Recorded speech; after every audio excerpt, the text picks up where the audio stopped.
North Queensland copper supply chain is nationally significant, not just for what it delivers today, but for the unprecedented opportunity it holds for tomorrow. But right now, the economic settings are not right, and our industry is barely surviving. With the right policy environment around energy, logistics, input costs, and common user infrastructure, they could be thriving in future. To compete internationally, we must confront the pressures holding the industry back, from high energy costs to inadequate freight and supply chain links. With power and gas making up nearly 30% of input costs and more than 1,000 kilometres between mine and port, investments in energy and transport infrastructure are no longer optional. It's critical to unlocking the full potential of the North.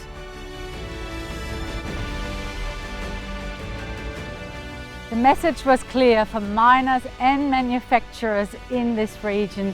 The biggest enabler for manufacturing and mining to go ahead is energy. While Australia has the best coal, the best gas and the best green energy, at this point of time, we're exporting it, enabling our manufacturing and mining jobs to go offshore. Power is the biggest input in all of these mining operations, but it is about affordable, reliable, consistent and clean energy for the Northwest. Energy is by far the biggest issue, and heading into both the recent elections, that seemed to be the main thing we were hearing from people. I think everyone in Mount Isa and the Northwest wants copper string. We understand its importance. If we do not have connection to the national energy market, we're just not able to get these mines off the ground. We've always indicated that our preference would be to use copper string as a power source for the mine. Therefore we are in discussions with Queensland to get clarity in terms of when copper string would show up and at what price it would show up, so that we can build that into our feasibility study.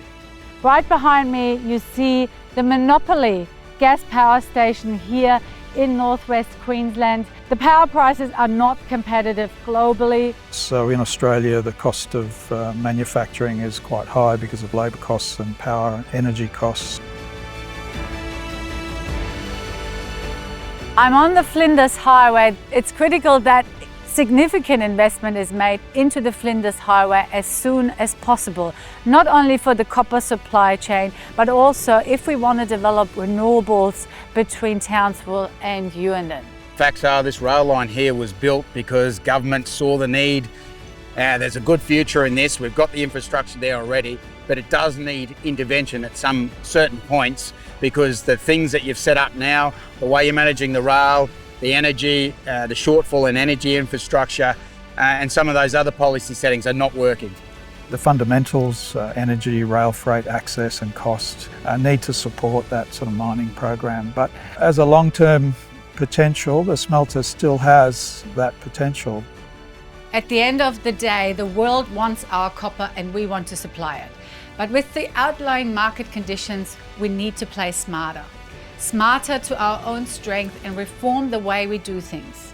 We need to rethink the way we do business throughout the entire Northwest corridor all the way to Townsville.